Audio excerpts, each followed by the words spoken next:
You are now tuned into Flipping the Birds, a Philly Sports Network podcast. What's going on, Eagles fans? Welcome one, welcome all to another episode of Flipping the Birds.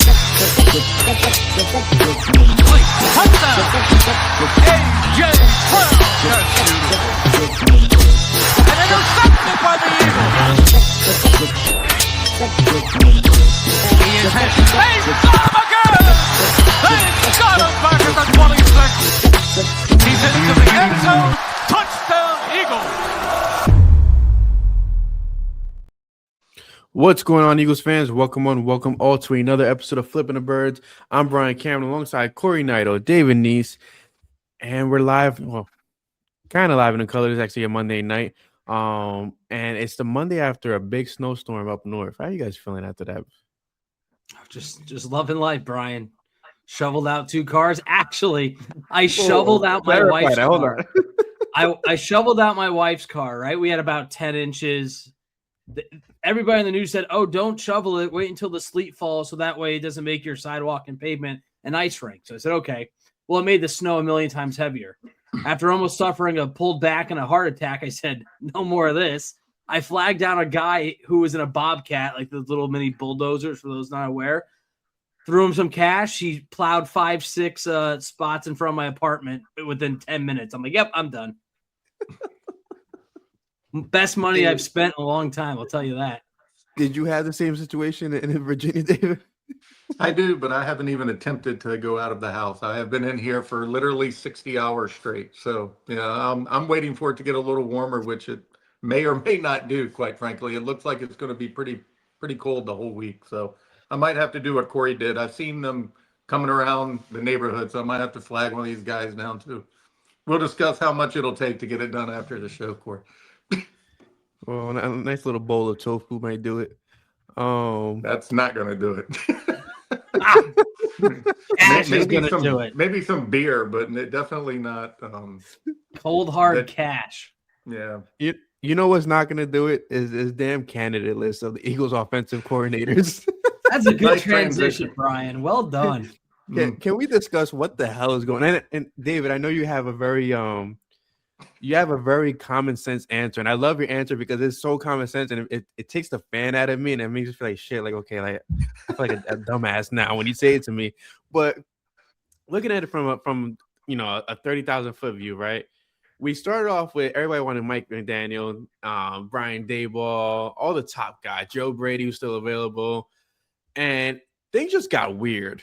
They said Daboll was going to be the OC of the Titans if he didn't get the head coaching gig of the Bills, but Titans still been interviewing for OC. Mike McDaniel didn't interview in person, interviewed for Zoom, became the Chargers OC without becoming the Chargers OC, and we're here now where the options have dwindled. Eagles fans fell in love with Declan Doyle, the OC of the Chicago Bears, who now has withdrawn his name from the list. And we're stuck with the likes of Jim Bob Cooter.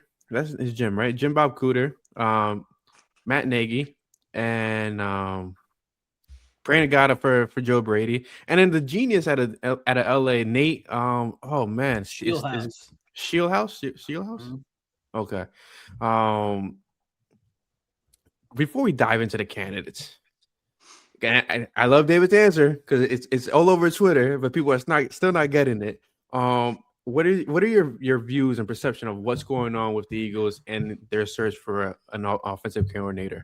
And for the record, Kevin Patullo is still on the staff. Just to put that out there. Yeah, a lot of people have forgotten about that. I think the Eagles front office knew very well who they wanted, how they ranked the candidates before they've interviewed any of these 7 to 12 people. I mean, there's still a lot of candidates trickling in who they met with that none of the public knows about. It happens every time. You'll see it a day or two later. Like today, a couple of them came out. Before this process this year and before they did it a couple of years ago when they hired Kellen Moore, they basically talked about how they use this as a very large fact gathering process. I mean, it's just a way for them to get intel. And a lot of people will push back on that, but it is very true. I mean, even the candidate you just mentioned from Nate from the Rams, they met with him, as you guys know, a couple years ago. They already know a lot about him. They know he's a bright guy. They know if they're interested in him or not. And, if he's on their radar, they're definitely going to meet with him. Or if they don't, it's because of whatever they gathered from this same process 2 seasons ago. It's just the way they do it. And they love to get the intel on all the other teams and insights. And, I jokingly put on there, like for DeClan, yeah, tell us everything you've learned under Ben Johnson and all the best practices. But there's actually a lot of truth to it. They do ask those questions. They were interested in Zach Robinson and the way he used motion, because most of his other parts and aspects of his offense are very similar to the Eagles. That's the aspect that was different. That's what they wanted to hear about. And all these candidates where you hear that they're withdrawing their name is horse crap. It's because they're not getting the job. And like the most recent one was DeClan, right? Doyle, whatever. He said that he's withdrawing his name, and then 2 hours later he's interviewing somewhere else. He said, I'm withdrawing my name because I'm just going to stay with the staff I'm at. And then 2 hours later he's in another city. No, that's not what happened. He just wasn't getting the job. I think all along the Eagles had 2 guys that they want. I think one of them's still available, and they're waiting it out. And then they have their, backup guys after that. And in between, they're just having fun with the process and talking to everybody. I mean, it's a great fact-finding mission. Whether anybody believes it or not, they believe in it. And it's a tactic that they've used for years. And it's also a big reason of why in the past, when a candidate has been promoted after the Super Bowls, is because they don't believe in any of the other ones who they'd seen before, and they just don't have enough time to do that, in 2 weeks after, a Super Bowl appearance. So this is part of the process they love. They're getting intel for a year from now in the hopes that if they go further, that, that they could maybe pull from the strength of these interviews to, make changes in their offense or in the coaching departments later down the road.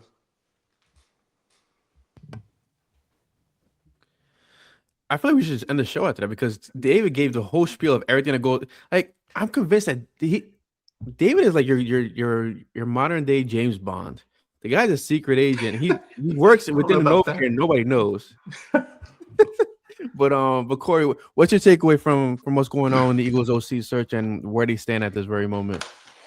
Yeah, I think it's just that wide net that they mentioned and that has been reported that they're casting. David nailed pretty much everything on the head there.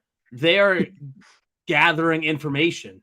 I mean, this is why they are as successful as they have been over the last few years.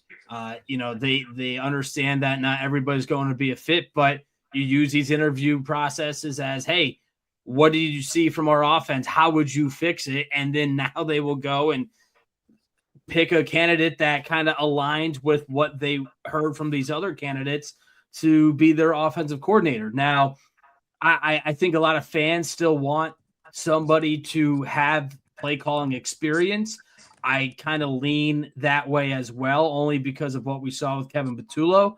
Doesn't mean that somebody that comes in like a Nate Shieldhouse, if he decides not to take the Cleveland Browns job or another head coaching job, that he's unable to be successful. No, absolutely not. But you do have guys that are somewhat still on the radar. I mean, Brian Daboll apparently is still up in the air. We thought that he was pretty much off of their list with either getting the Buffalo job or his fallback was that Titans OC job. Reports from ESPN's Jeremy Fowler came out earlier in the week or over the weekend, and today that's not really the case. Daboll still could be had. Joe Brady, as you mentioned, Brian, I think would be the ultimate get for the Philadelphia Eagles.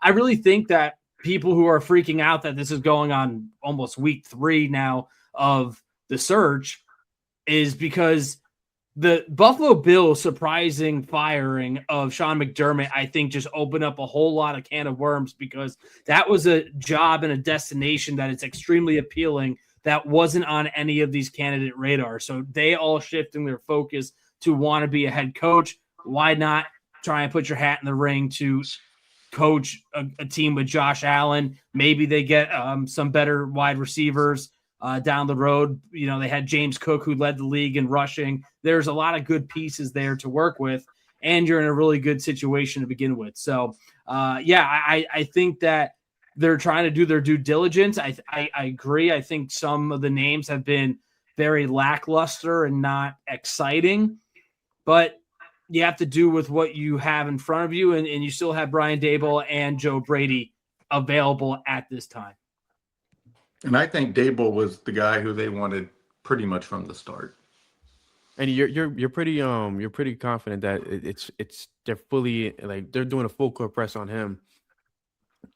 And I feel like Daboll, like, and I said this in the chat, Daboll, he could bridge the gap between the disconnect between Nick Sirianni and Jalen Hurts, where it's like he can make this offense be more boom than bust at this rate. That's the key to the whole thing, though, right? I mean, the offensive coordinator, the main job that you want to do is to unleash Jalen Hurts, to correct everything that's, gone wrong, correct all of the play calling, correct all of the routes, make him more comfortable. The whole point of this is for him to evolve. If the new offensive coordinator can't get Jalen Hurts to evolve, then they're not going to be successful. And who better to do it than the guy who's worked with them and that he respects and believes in?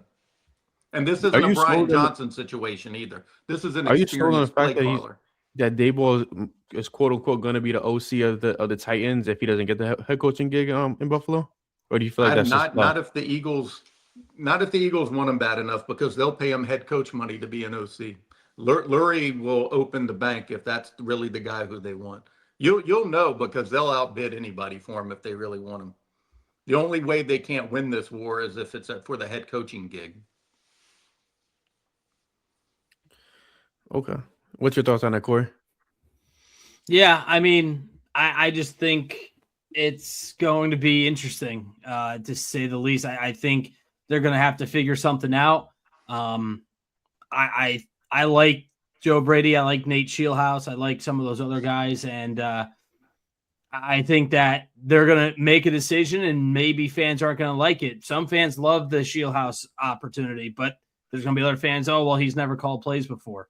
You see some of the other guys they interviewed. They interviewed the Miami Dolphins offensive coordinator today. He's never called plays, and he's been in the league for 10 years, but he is off the Mike McDaniel tree, who apparently was reported as one of their top targets, and Brian Daboll as well. I think with Daboll, I think a lot of people are worried about what happened in the championship game years ago, when it was ultimately Nick Saban's decision as the head coach to bench Jalen Hurts.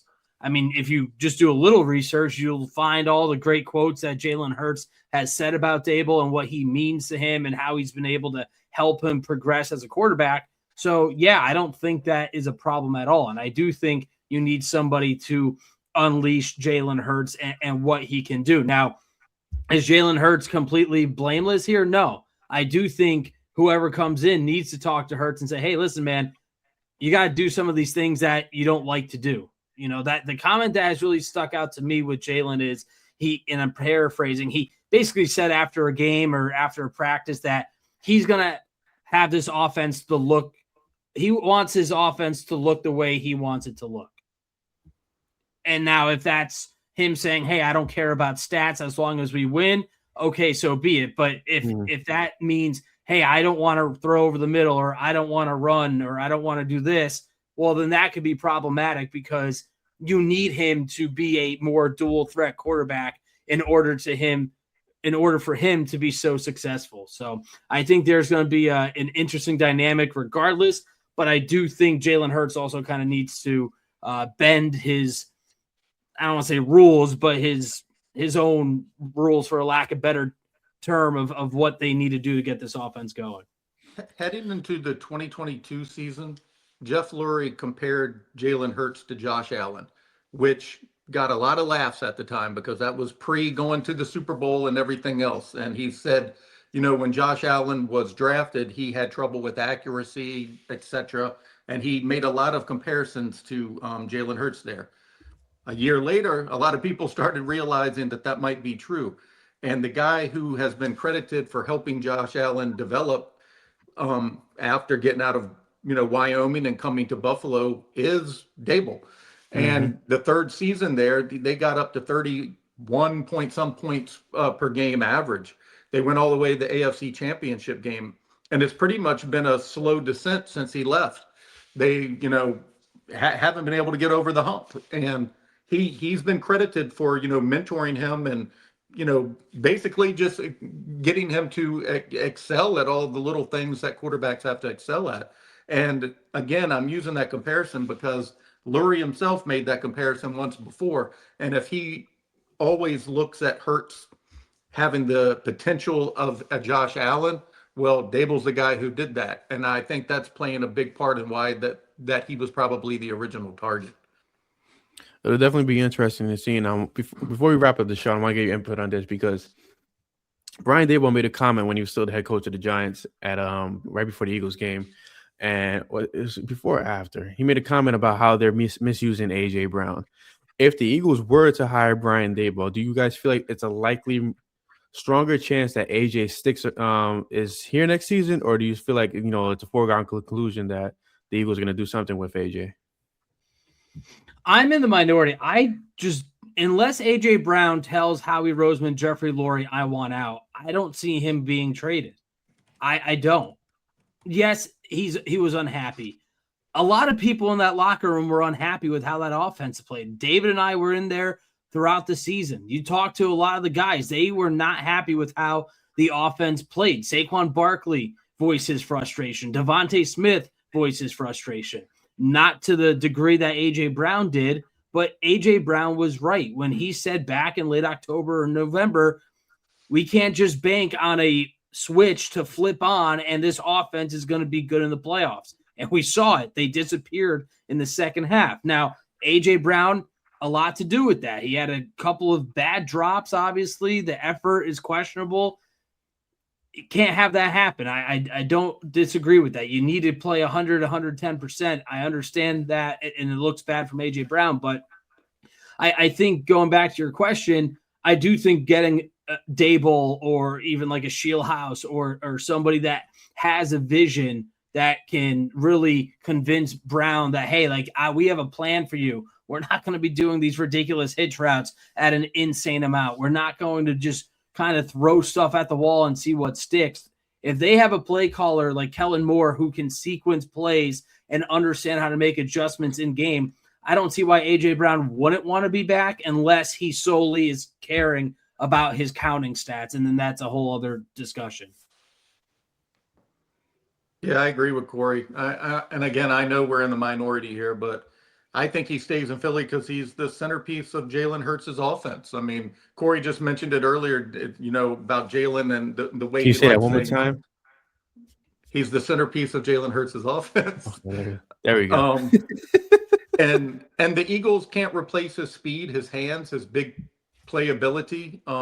Howie Roseman knows true stars don't come cheaply. They've already paid the price trading a first rounder and a third rounder to get him in here. He specifically mentioned about not wanting to, get rid of playmakers. They're trying to collect them. And that's what A.J. Brown is. And, Daboll, like you mentioned, he even called him by his nickname, Always Open, I think, after that game. Mm-hmm. I mean, so it seems like they have a pretty good, respectful working relationship, or professional relationship, I should say. And I believe that would carry over to their working relationship. So I do think he could be, someone who could probably persuade him to stay. I have not ever heard him want to leave. Again, I straight asked him. He denied it. Of course, what is he going to say? But again, at this point, the season's over. He could use it as leverage now. He could be talking. He could be saying those things if he wanted to. But he's not. And he haven't heard a peep out of it. So I would be surprised. I mean, I think they have one more run in here. Now, if there are any problems this year, could he be dealt at the trade deadline? Absolutely. But I would be surprised if they don't start the season, at least giving it a try. Okay. Yeah, I'm in the same group as you guys. I've said for years, A.J. Brown is you don't win a Super Bowl without A.J. Brown. Devontae Smith is great, but we saw Smitty by himself, and I'm not in the position to say, hey, Devontae is wide receiver one, he should be by himself. Because at the end of the day, the guy can only take so much, and we've seen this kid take a beating on all these catches. And it's good to have a guy like A.J. Brown on the opposite side. But yeah, I mean, as of right now, as of this recording, the Eagles have not hired an offensive coordinator. They are still dragging their feet, or they're being very thorough, as a wise man would say on the show.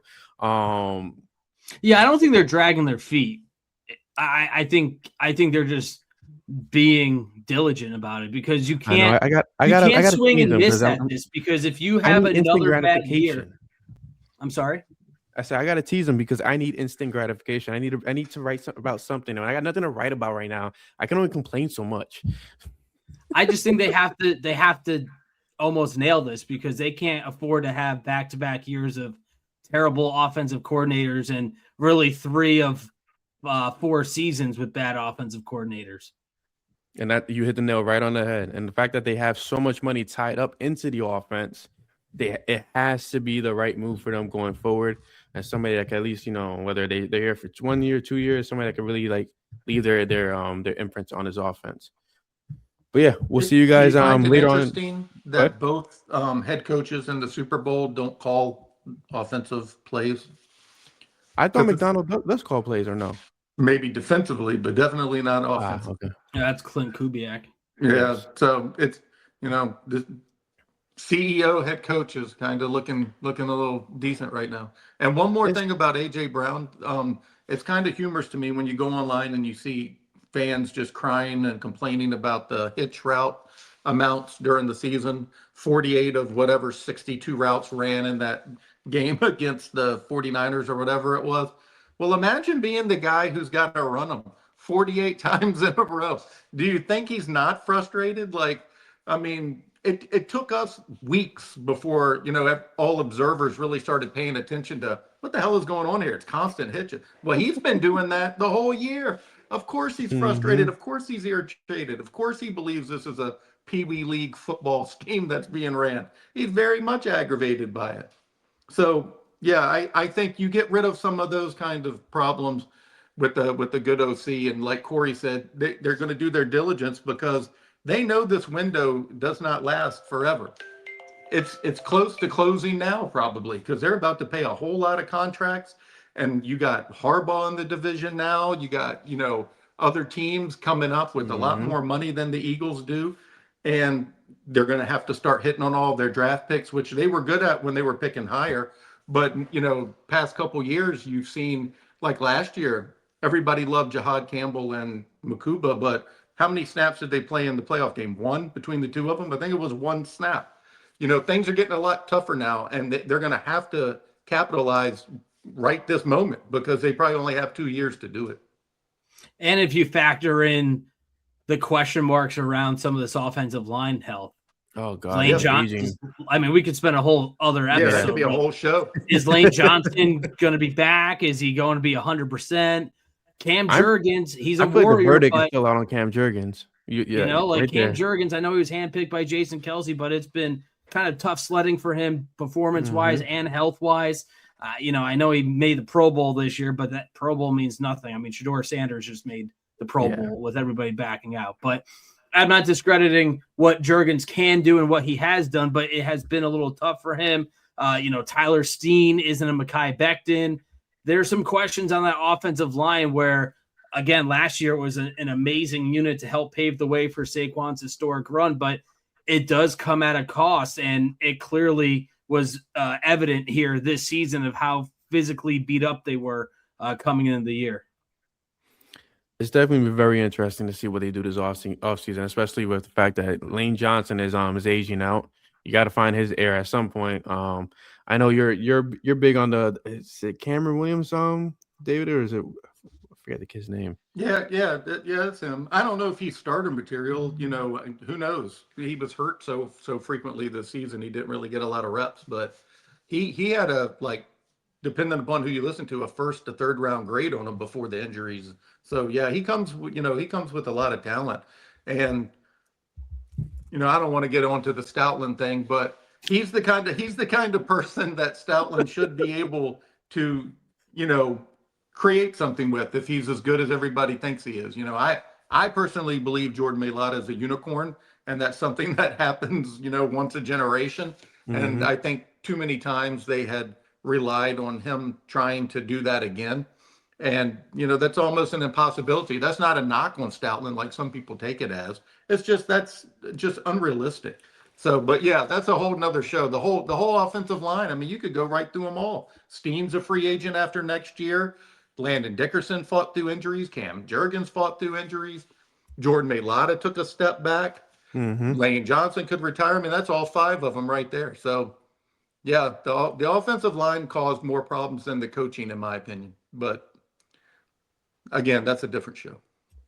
Yeah, you definitely mentioned that a lot this season, and took a while for people to catch on to it. But yeah, the offensive line was not as expected in comparison to years past.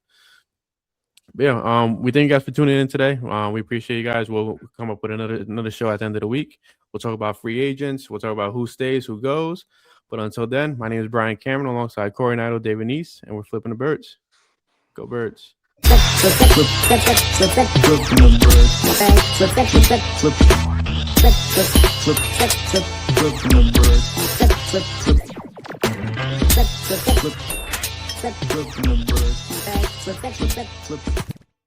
birds.